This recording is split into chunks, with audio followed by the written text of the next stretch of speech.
Dear students, in this video, we are going to discuss about virtual destructors and pure virtual destructors in C++. What does it mean by having virtual destructor and how to write a virtual destructor? Then what does it mean by having pure virtual destructor? I already told you that we cannot make a constructor as virtual. So let's check about virtual destructors. So destructors of base class must be made virtual for proper destruction of object when the program exists. Constructors are never virtual, only destructor can be virtual. So whenever you are writing destructors in your program, it is a good programming practice that to make base class destructor always virtual. Otherwise what happen? So upcasting without virtual destructor. So this is a program. Here is a base class.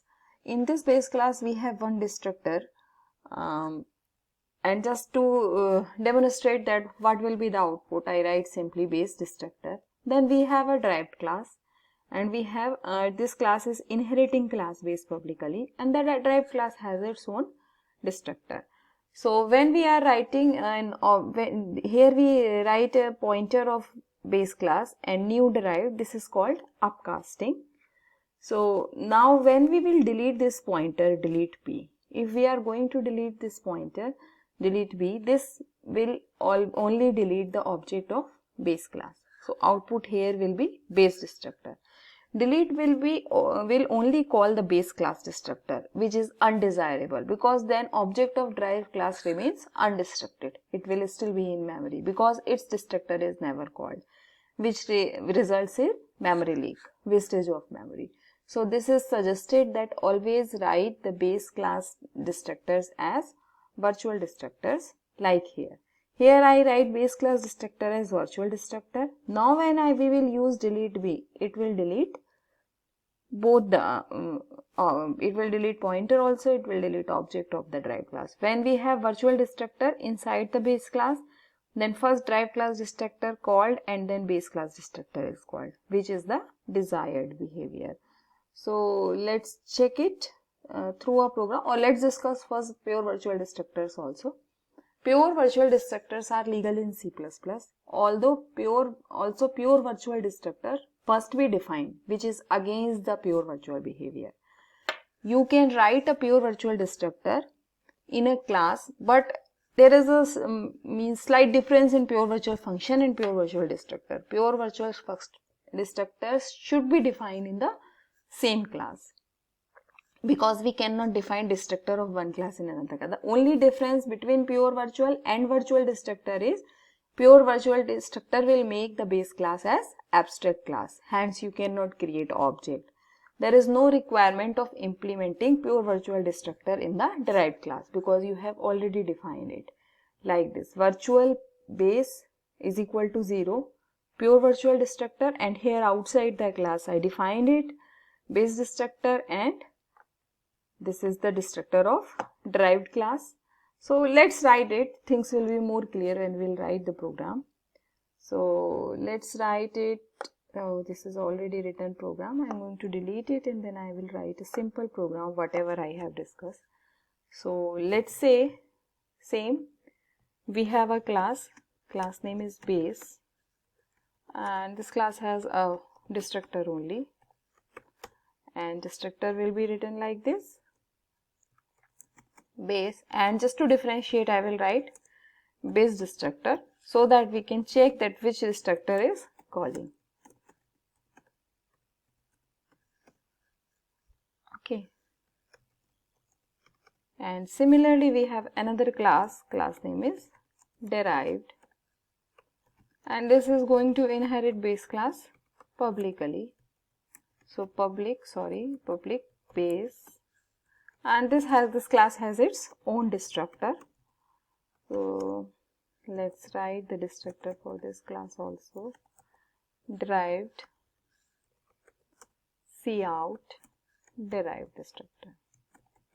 See, here I write simple destructors, there is no virtual destructor, neither virtual destructor nor pure virtual destructor, only the destructors. So now let's say I write an object, I write a pointer for class base b, and I am going to assign it to the object of derived class. This thing is known as upcasting.